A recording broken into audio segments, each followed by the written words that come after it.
ជាតិនិយមបងប្អូនមិនមែនចេញពីមាត់យើងប្របាច់ប្រប៉ោចដល់ប្រាប់គេបរិការមិនប្រើប្រាស់របស់គេស្អប់ជនជាតិនេះស្អប់ប្រទេសនេះអត់និយាយចឹងទេបើស្អប់គេស្អប់យើងវិញអាហ្នឹងវាទៅមកថាចឹងចឹងមិនបាច់ធ្វើចឹងទេជាតិនិយមចេញពីបេះដូងយើងបេះដូងរបស់យើងស្រឡាញ់ជាតិរបស់យើងស្រឡាញ់របស់របរយើងប្រើប្រាស់របស់ប្រជាជនយើងផលិត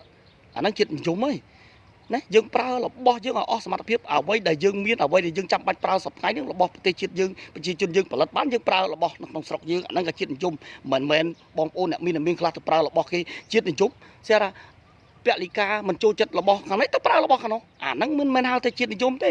ជាតិនិយមប្រើតែរបស់ជាតិរបស់យើងរបស់ខ្មែរយើងផលិតឲ្យដៃរបស់យើងជួយប្រជាជនខ្មែរយើងហ្នឹងអាហ្នឹងគេហៅជាតិនិយមតែប្រសិនបើយើង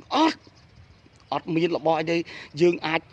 ទិញបានយើងប្រើប្រាស់បានចាំយើងទិញរបស់គេអាហ្នឹងគេហៅថាជាតិនិយមប្រើរបស់ប្រជាជនផលិតដោយដៃដោយប្រជាជាតិយើង